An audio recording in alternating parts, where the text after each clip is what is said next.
পলাশ, রাস, আমরা সব আসলাম এই বাগানটা ঢুকে। বাগানটা সুন্দর আছে।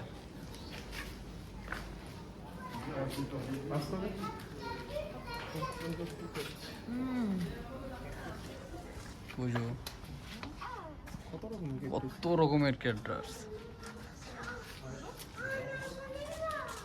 নরমাল জায়গার ইয়ে না। সুন্দর এটাও ক্যাকটাস। এই সুন্দর। জিনিসটা দেখেন পলাশটা।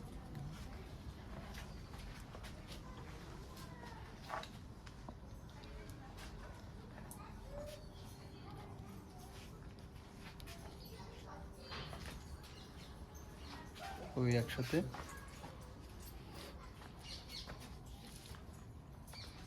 এগুলো তো নরমাল জায়গা হয় না, সব মরুভূমি। রাস সেরকম ভাবে রাখা। দাঁড়া আমার দিকে। অনেক সুন্দর পরিবেশ, খুবই সুন্দর। এটা আমাদের বাসার নিচে একটা নার্সারি বলে বাংলাতে, কিন্তু খুবই সুন্দর, অনেক দামি দামি গাছ। মনটা ভরে গেল। আজ বন্ধের দিন, ওয়েদারটা খুব সুন্দর। আমি, পলাশ, রাস আমরা তিনজন আছি ঘুরতে। ভালোই লাগতেছে, সারাটা দিন ভালোই লাগলো, খুবই সুন্দর। ওয়াও, আপনারা আসবেন সবাই।